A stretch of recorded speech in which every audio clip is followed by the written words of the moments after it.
You go first. We got 2 outlets.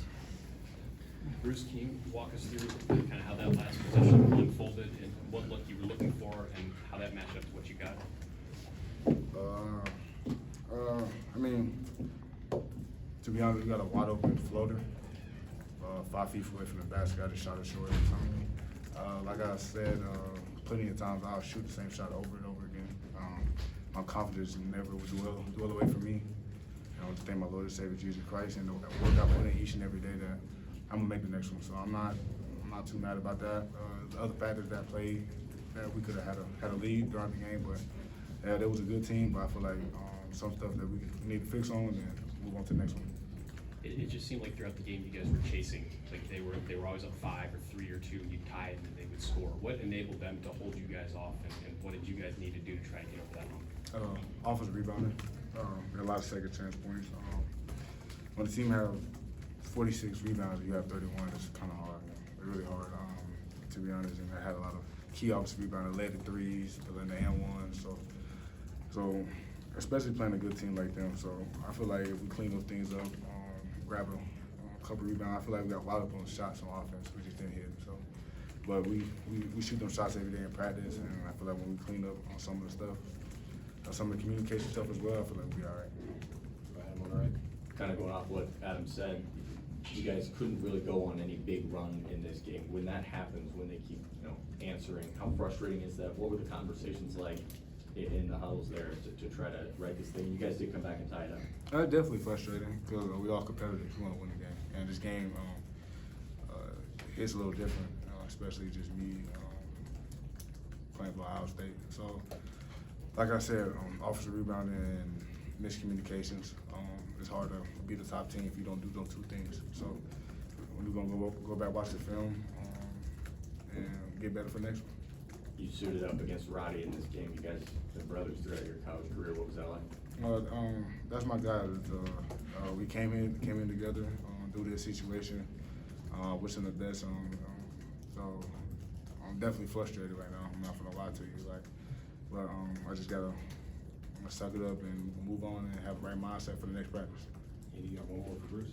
Oh, no, I was sorry, it was for Jake. Any more for Bruce? One more? When they do have bigs that are as talented as their bigs, I know it's not just on your front court to try to match up with that. What as guards were you trying to do to try to create some challenges for them? They had a lot of rebounds, a lot of points. I feel like we played against biggest teams throughout the. We already undersized. You know, just be completely honest. Like we played against teams that was way bigger than us, and we have competed at least like -2 on rebounds or like -3. But when there's a big deficit like this, you don't have a chance, especially against a good team.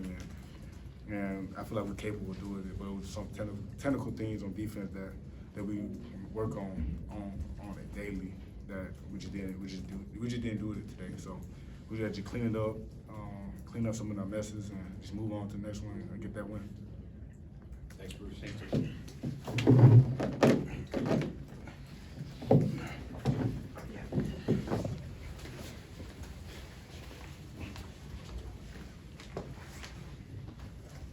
Board ready questions? Sure. That's fine. Adam, can you Kind of just what we touched on there with rebounding. I mean, you guys 36 rebounds. Obviously, they got 2 bigs down low. Where did things go wrong today when it came to offensive boards? I felt like we tried to get into a jumping contest.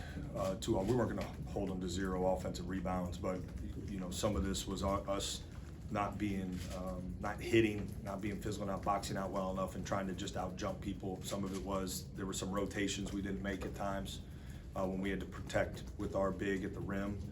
I think a couple blocks maybe we had that they ended up getting the ball back. So there were multiple factors, but in general, and it wasn't just those 2. I mean, their guards flying in from the perimeter. Those were all things that we talked about. We didn't execute our initial hit when the shot went up near well enough. Hate to ask it like this, but this game means so much to you. What were the emotions kind of you were experiencing walking off the court? Yeah, absolutely. Frustrated, angry, disappointed. I said this before the game. This game hits different. It means a ton, and I'm not gonna step back from that, because we didn't get the result we wanted. So we'll take today to certainly, reflect on this. And then, we gotta move forward quickly and get ready, because everything that we're fighting for is still in front of us. But yeah, absolutely, this is not a game, this loss hits different, there's no question. The turnover battle, it's one of the things Michigan has really struggled with this year, is taking care of the ball. You had 17, they had 12. Did you do anything that wasn't working to try to turn them over, or what did you see as maybe that being a difference? We had. Or did I read that one? I was with 9. Yeah, I read that wrong, I'm sorry. Yeah, it's okay, it's okay. We wanted to I thought we did a good job, in the second half of taking care of the ball. Adam, I think we wanted to be aggressive and force them into more turnovers. And, we didn't execute that part as well as we would have liked, but I thought we did a good job on the flip side of taking care of the ball, especially in the second half. And this feels like it could be something with you and Dusty both being your first full years at your universities. It feels like it could be the start of what's already been a good rivalry, but maybe a new era of it. Do you feel some of that coming out of this game, even though you're obviously disappointed with the result, that like we could be seeing a whole lot more of these types of games the next couple of years as you guys go against each other? Yeah, listen, I love being a part of this game, so much so that I was asking anybody that would listen to make this a doubleheader every single year when we're out in California. I know there's a lot that goes into that, but I think our fans deserve that. Both schools deserve that, and I love being in this game. This game means a lot. And but again, like I said before the game, this rivalry is bigger than any kind of single storyline. It was bigger, than any storyline going into this game. I think it's bigger than really any storyline coming out of this game outside of like, let's play this game twice a year if we can make that work, because this was a great atmosphere. Our fans deserve to have this game here every single year, and I think theirs probably as well. So, but my biggest concern is for our fans. Our fans showed out; they were great, and we felt their energy, and they deserve to have this game every year, in my opinion. Take it.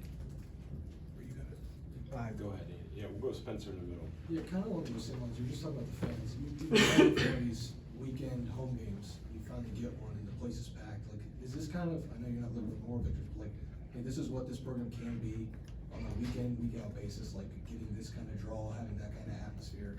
Because people think of the shot, it's like the place is dead, but like it seemed like it was rocking today. There's probably a better kind of time and place to talk through, everything that goes into, atmosphere in this building. But the one thing I know is, our fans care, and certainly, scheduling played a part this year. Again, I think it's something to reflect upon after the season. But, you felt the energy in there. It was great.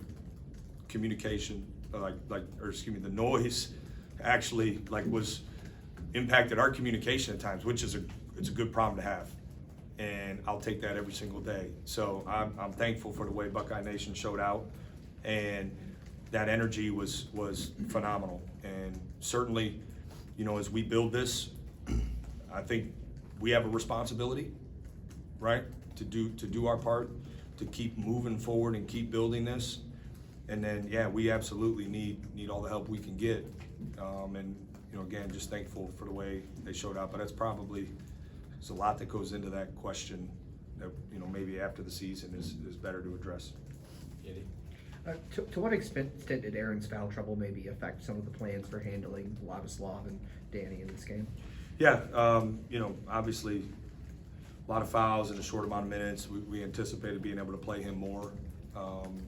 So it was impactful. It impacted our ability to get to he and Sean together at times as well. So, but I think we have a few guys here who they got to grow in this foul issue. We have to. Now they're young guys that specifically keep getting in foul trouble, but we gotta grow and move forward, and we're working on it every single day. Some technical things, getting some reps after practice to help them with that. But it impacted some of our original plans, but I thought, you know, some guys, you know, we made adjustments on the fly and did some good things. How do you avoid an emotional letdown coming off of this game? You touched on it a little bit earlier, but obviously a lot of passion and intensity tied up in this rivalry. Just, you know, you've got Northwestern coming to town. How do you refocus for that?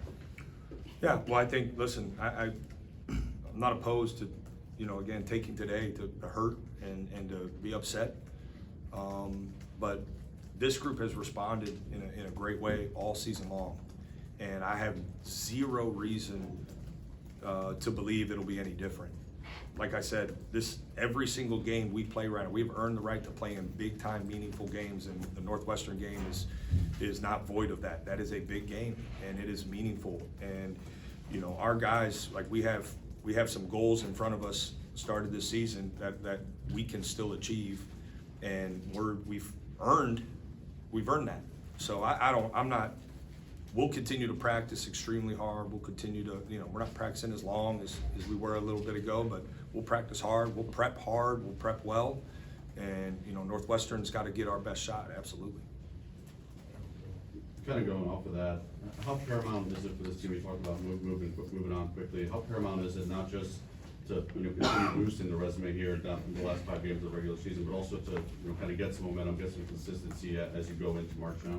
Yeah, it's important. I think we've had good momentum now for a significant stretch, and we've been playing some really good basketball. Even in a couple of the losses we've had, we've played some really good ball. So I think we have momentum.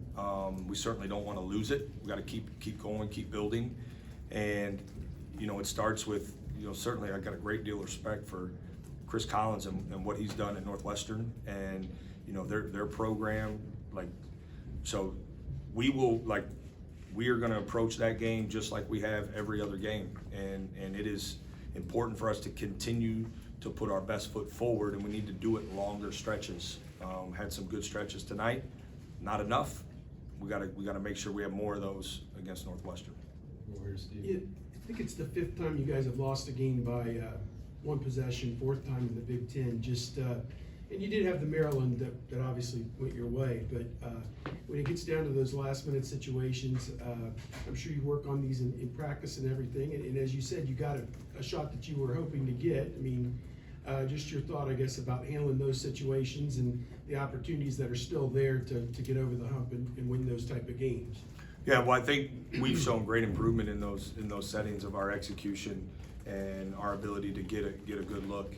And so, you know, you go back, the 3 that Micah hit, Bruce getting to the paint, like those are some great execution plays. So we've grown through some of those really, you know, narrow results, but I understand, and we continue, you know, really almost said we have a saying in our program, be your best late, and so we work on that daily. Sometimes it's just something as like shooting shots at the very end of practice, game shots, or you're getting reps when you're fatigued. Other times, you know, it's executing very specific situations and when to foul, when not to foul, and all of those things. So I think because of that work and time we've spent on it, we've seen improvement.